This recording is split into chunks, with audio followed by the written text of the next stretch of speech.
सुंदर मनामध्ये भरली.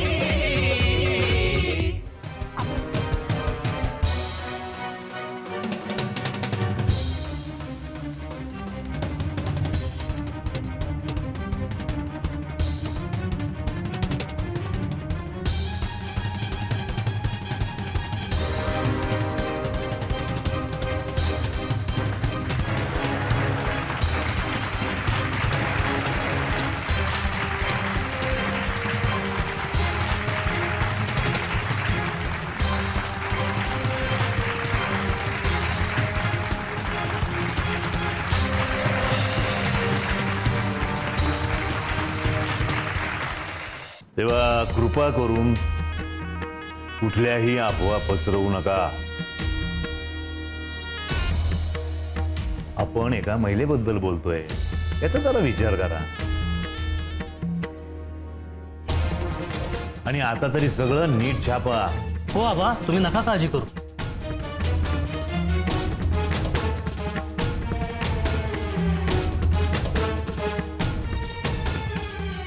येते आलं ते अभ्याची काळजी घे.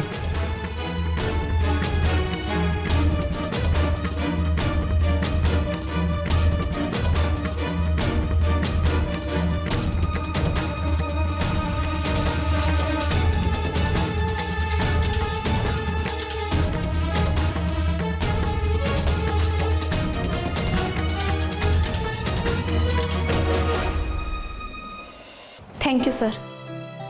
म्हणतेस का ग तू? थँक्यू कर कर, थँक्यू बोलून मला परक कर. हा पण सर, हा चमत्कार कसा काय झाला? मीडियाची ताकद म्हणजे म्हणजे वाघाची पंची. मला नाही माहिती जा. हे पा लतिका, अभिनम्य रावांकडे लक्ष दे. ते लवकरात लवकर बरे झाले पाहिजेत ना. शर्यत तोंडावर आली आहे ना. सर, अभि आता शर्यतीत भाग नाही घेऊ शकणार. तसं मलाही अशक्य दिसते ते. तो बरा होणं जास्त गरजेचं आहे. माझं आयुष्य बर्बाद झालंय या सगळ्यामध्ये.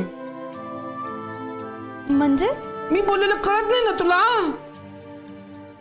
जा तू तुझं काम कर जा. सर,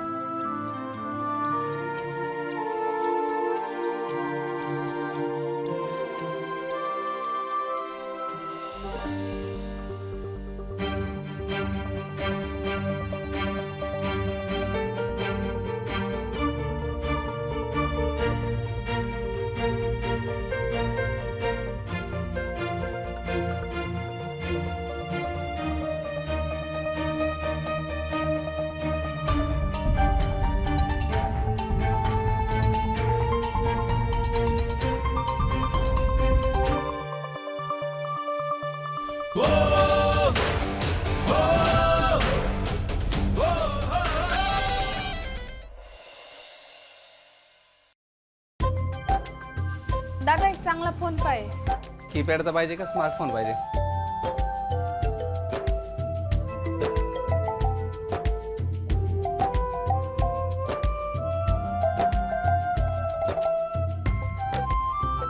हा वाला द्या. ठीक चल.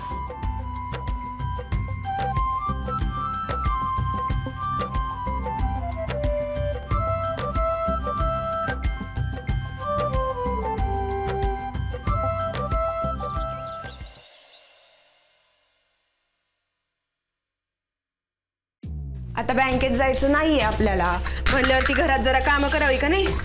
पण नाही, पायाला भिंगरी लागल्या का गेल्या मॅडम बाहेर लगेच. असेल ग काहीतरी तिचं काम. स्वयंपाकाच्या वेळी बरं हिचं काम असतं. आता बाई, मला तर वाटतं बाहेर जायचं नुसतं निमित्त असेल का? भाऊजींना भेटायला तर गेली नसेल ही. मी सांगितलंय ना तिला, माझा शब्द नाही मोडणार ती. तुम्ही ना लय भोळे आहे बरं का. तिच्या गोड चेहऱ्यावर जाऊ नका.